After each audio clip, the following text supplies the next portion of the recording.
তুমি এখনো নামাজ পড়ো না, এখনো তুমি মসজিদে ঢুকতে পারো নাই। তুমি কি দেখো না মসজিদগুলি বন্ধ হয়ে গেছে? তুমি ইচ্ছা করলে আর মসজিদে ঢুকতে পারবা না, তুমি ইচ্ছা করলে আবার মসজিদে ঢুকতে পারবা না। দেখো না অনেক মসজিদ বন্ধ হয়ে গেছে। মসজিদে তুমি যদি ঢুকতে না পারো, তুমি কি দেখো না আজকে যারা মারা যায় তাদের মৃত্যুর পর তাদের কাছে কেউ যায় না। তাদের মৃত্যুর পর তাদের কোনো সিস্টেম ওয়েতে তাকে দাফন করা হয় না, তাকে উচ্ছিষ্ট একটা জিনিসের মতো মাটির সাথে দাফন করে দেওয়া হয়।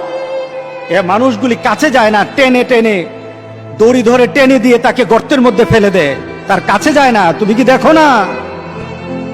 তুমি কি দেখো না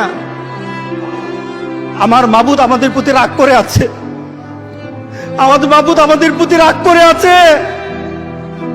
আমাদের মাবুদকে আমাদেরকে সন্তুষ্ট করতে হবে, সন্তুষ্ট করতে হবে। যিনি গজব দিয়েছেন উনি আমাদেরকে বাঁচাবেন। আমরা আমাদের মাবুদকে রাজি করতে হবে। আমরা তওবার মাধ্যমে আল্লাহকে রাজি করতে আর চেষ্টা হব। গোটা পৃথিবীর মুসলমান আর সময় নাই, আর সময় নাই। আপনি এখন বাংলাদেশের রাস্তাঘাটে হাঁটেন, এমন পরিবেশ যেন আল্লাহ না করে, জোরে বলে আল্লাহুম্মা আমিন, এমন পরিবেশ যেন আল্লাহ না করে বাংলাদেশের মানুষ ঘর থেকে বের হবে না। যখন ঘর থেকে কই বের হবে তার লাশটা বের হবে, কেউ জানাজাও দিবে না। এমন হয়ে যাবে যদি আল্লাহকে সন্তুষ্ট না করতে পারেন, এমন হয়ে যাবে। সুতরাং আমরা আল্লাহর কাছে প্রাণ বলে আজকে কাঁদি।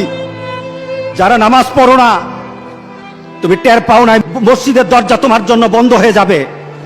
তুমি মনে রেখে দিও, মসজিদের সাথে তোমার সম্পর্ক তোমার হয় নাই, তুমি জান্নাতের দরজাও তুমি খুলতে পারবা না।